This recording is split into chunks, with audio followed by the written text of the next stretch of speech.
Great, thank you. Is Sonic Rush Adventure as bad as they say?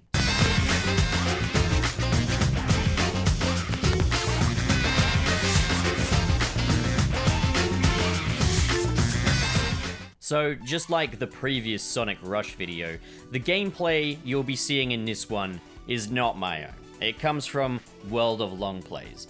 I couldn't pass it off as my own, even if I wanted to, because they're way more skilled than I am. Well, anyway, just shut up. We're gonna do the video now. 2 games in, and already my journey through DS Sonic games has been a bit of a wild one. Just talking to fans of the different handheld Sonic games, you get some really interesting perspectives. For example, the original Sonic Rush seems to be very popular amongst its cult following. I've even had some people tell me it's a masterpiece. I played the game and thought it was pretty good. I praised its distinct style and its new gameplay, however, I thought the level design was way too reliant on do or die situations and bottomless pits, and there was a lot more just came down to memorization than skillful play. I also thought that the telegraphing, especially in the boss fights, needed much to be desired. Going into Sonic Rush Adventure, I was kind of treating it as more of an obligation. I was buying Sonic Rush, I was buying Sonic Colors, so for the sake of collection completion, I'd get Sonic Rush Adventure as well and form my own perspective, because I'd been told by a lot of people that it was a massive downgrade from the original Sonic Rush. Some people recommended that I skip it and go straight on to Sonic Colors, and it's considered by a lot of Sonic Rush series fans to be the lesser of the trilogy if you count Sonic Colors as a part of the Sonic Rush trilogy. So, Sonic Rush Adventure, what were my thoughts on Sonic Rush Adventure? I don't know why I'm asking that, I already know you ask. I'm waiting. Looking at the core gameplay, Sonic Rush Adventure is very much more of what Sonic Rush delivered. Performing stunts and tricks to fill up your boost gauge, and just feel awesome running through these levels. Playing as Sonic and Blaze is pretty much unchanged from the previous one, but one very notable difference is the level design this time around. It's a lot better. The levels have a much more seamless balance of speed and platforming. I didn't really encounter any bottomless pits until the last 2 stages. I didn't really have many issues with screen crunch either. They were just really well-designed levels that would test your quick reflexes and felt really rewarding to just speed through. So right off the bat, the most important stuff is a million times better than it was in the previous one, as far as I'm concerned. You take the great gameplay from Sonic Rush, ditch the lackluster level design, replace it with great level design, and the level gimmicks as well feel really well gelled with the level themes. Like, there's a great sense of world building to the stages this time around. And I had a lot of fun with some of these gimmicks, from the bouncy plants of Plant Kingdom to the ride-along dolphins of Pirate Island. One of the things I praised about the original Sonic Rush was that it had a very distinct identity, being a bit more of an urban Sonic game. This Sonic game also has a very distinct identity, even more so than the first one. The game's called Sonic Rush Adventure, and this game is exactly that. Sonic has dived headfirst into a fantasy adventure with pirates and ghosts and Vikings. There's even a dinosaur at one point. There's automatons. Like, all of these stages feel cohesive to each other, and that's just awesome. I love the level themes. I just love the identity of this one. Every new stage had me going, wow, that's awesome. And again, the quality of level design is definitely a big step up from the first Sonic Rush. Although I will say they don't keep it up very well. Once you get to Sky Babylon and Pirate Island, you start to see old habits creeping back in. It's not as bad as anything like Altitude Limit from Sonic Rush 1, but there were definitely some instances where memorizing the level was what you really needed to do more so than anything else. As for the boss fights, again, a million times better. The bosses still have these attack cycles, but there's less instant kill attacks this time around. It's all telegraphed way better this time. And there's less waiting around. There's way more chances for you to actually attack the boss, and it feels organic to the fight as well, as opposed to kind of the wait your turn mentality that I think the bosses in the original Sonic Rush had. So again, across the board, a much more well-designed experience here. So it's like, okay, surely that means everything about Sonic Rush Adventure is superior to the original Sonic Rush, right? Well, this is where things get a bit polarizing.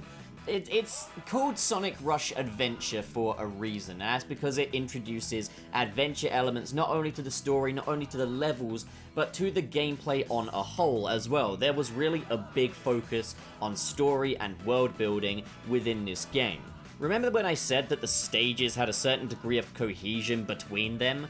They really doubled down on that, in that you have to discover these new stages in a way that isn't just stage to stage like your conventional Sonic game. There's a lot more focus on story this time around, and you will be kind of wading your way through a lot of text box cutscenes. Fortunately, they're pretty well written. Sonic and Tails get caught up in a storm and find themselves washed up in the Windmill Village, where they meet Marine the Tanuki, who's basically an Australian stereotype. And I gotta say, I had a lot of fun with this character as well. Between Blaze and Marine, I think the Sonic Rush series has really brought some good new characters to the series. So Sonic and Tails basically set up camp in the Windmill Village with Marine as their leader, reluctantly might I add, and they go after a band of pirates led by Captain Whisker, who definitely has no relation whatsoever to a familiar character in any way. I'm pretty sure everyone that's reviewed this game has told that joke already, but basically Captain Whisker wants to get the Jeweled Scepter fuck. I'm pretty sure it says somewhere in the game, but my memory's... He wants to... Yeah.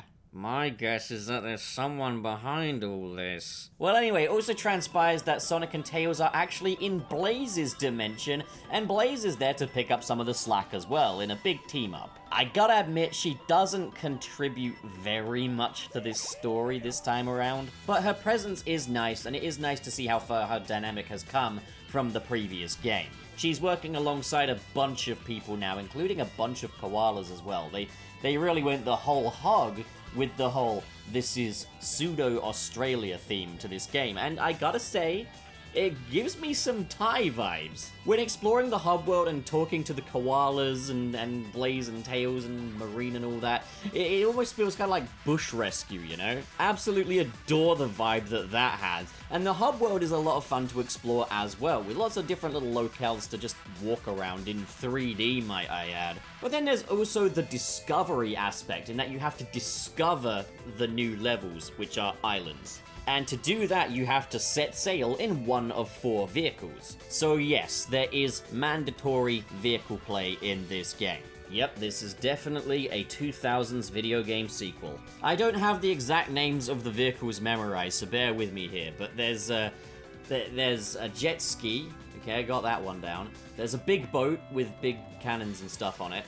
There's a hovercraft and a submarine. Tails gives them special names, but I can't for the life of me remember them. This is what too much sleep does. It rots your brain, guys. It rots your memory. Don't be like me. Don't be an insomniac. It's currently 8:20 in the morning, which that seems fine. That seems productive, but bear in mind, I woke up at like 5. Again, with the what are you notifying me of? Singles in your area? I don't want singles. I don't want singles. I just want to play Sonic. Right, so, okay, I will say this, safely, I can say, only one of these vehicles did I not have much fun with. I mean, I don't mind it, it does feel out of the spirit of Sonic. So, let's go through them. The jet ski is actually a lot of fun. I really like the jet ski. It's all 3D play, and it feels very much in line with the kind of thing Sonic would do. The big boat, on the other hand, not so much. It's okay, but it definitely feels out of place. So you just shoot targets with your cannonballs and your bullets and your flamethrowers and shit. And yeah, no, I can't really see Sonic agreeing to that. As for the hovercraft, it's like the jet ski but worse.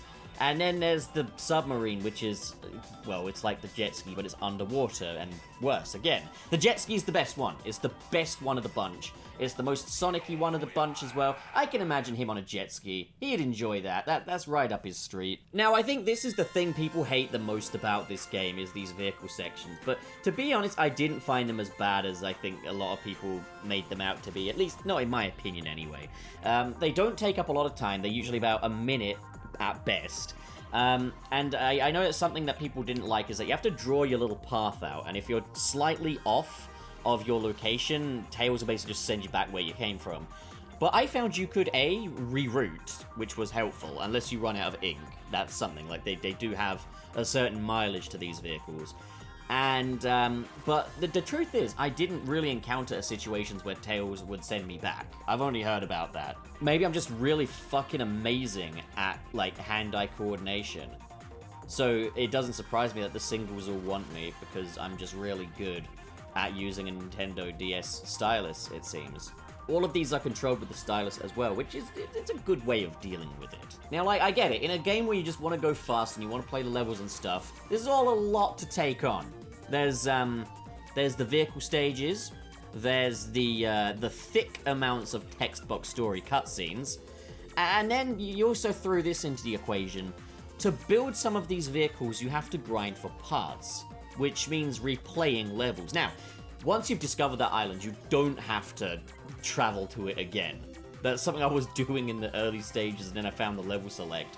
I felt so stupid. But no, you can just go straight there, and it's not like Sonic Unleashed, where you have to look for Sun and Moon medals within the levels and stuff. No. You get them just for completing the stages, and you can get them really easily. And the higher rank you get as well, the more of these materials you get. And each material is allocated to a specific zone, so you know where to go. I didn't really have any issue with this at all. It's just replaying levels. And, you know, if you don't like Act 2 of, like, for example, Sky Babylon or Pirate Island or whatever, like, you don't have to play Act 2. You can just play Act 1 if you want, or you can just play Act 2. You know, it's your choice. That's another thing. Is like, if you get game overed in this, which didn't really happen for me, you don't have to start the entire stage again. You can start on Act 2. So again, thank you, Sonic Rush Adventure. That's another thing you're doing much better than your older brother. You will be needing to look for more of these materials, though, if you want to get through to the special stages, because you also got to upgrade your vehicles as well. Oh, need I mention the special stages. So this time, Captain Whisker has a right-hand man called Johnny, and you race him on the vehicles. So it's kind of like more difficult versions of those vehicle stages. I haven't done all of them, so I can't tell you about the secret ending. But that would be a spoiler anyway, right? And you play it for your fucking self, Jesus. I'm gonna do it, and I'll let you know when I do, and I'll let you know my thoughts.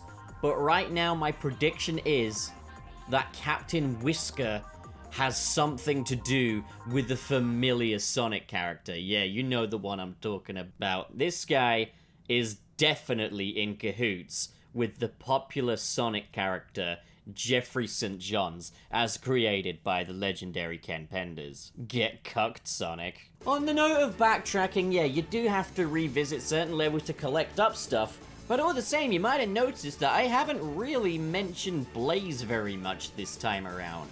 And that's because she doesn't get her own story this time. She's an optional character. Once she's introduced into Sonic's story, you can choose to play as her through the stages. But she's almost completely optional. But of course, unless you want to get the Soul Emeralds, in which case you replay some bosses as Blaze and get those as well. You gotta collect quite a lot of stuff for that secret ending. But I'd say, generally it's a fair trade-off. You know, you don't have to play through the entire thing again as Blaze. And given that you're backtracking, it gives you an excuse to play as her. She's basically the same as she was in the original Sonic Rush. So if you liked her then, you'll like her now. So, it's gotta be said, I actually enjoyed the more adventure-y elements in this one. The whole vehicle stuff I actually generally enjoyed, and even then it did not take that long. I like the little locale you can visit, I like the world building, and I fucking loved this one. Oh, okay, also on another note, the music.